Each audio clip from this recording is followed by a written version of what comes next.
Maalo Dokter hidhiin koo na dhodhooha. Hin dhiigasii waggaa tokko narra gahee maali? Falli koo adaraan itti himi jettee obboleettiin keenya. Maarree chariitiin namoonni harawaa taatanii jalqaba mana kana seentan manni kun mana keessan mana Doktor Izidoo Fiqaalidha. Mana fayyaa keessan mana keessa teessanii irraa fayyadamuu dandeessanu. Mallattoo iddoo deemtu kana balleessuudhaani mallattoo qalbii tuqii kana booda koppiliinki sheer godhii nama birootiin ga'iisiin jechuun barbaada.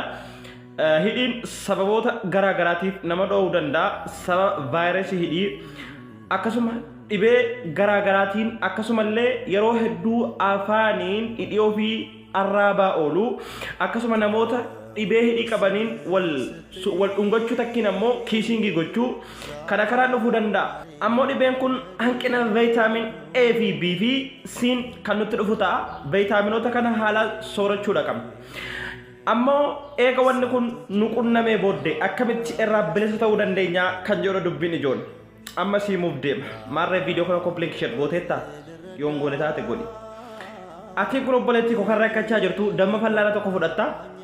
Eegasii sukkaara fallaana tokko waliin meeksi gootee dibattaa jechuudha. Daqiiqaa 5 booddee ofirraa miiccata guyyaa guyyaatti fayyadami yeroo gabaabaa keessatti irraa jijjiiramta. Akkasuma ho'a garaa garaa yeroo qorraallee ta'u hidhii kan kee vaanzileeniidhaanii of ukkaamsuu qabda yeroo qorra keessa deemtu jechuudha.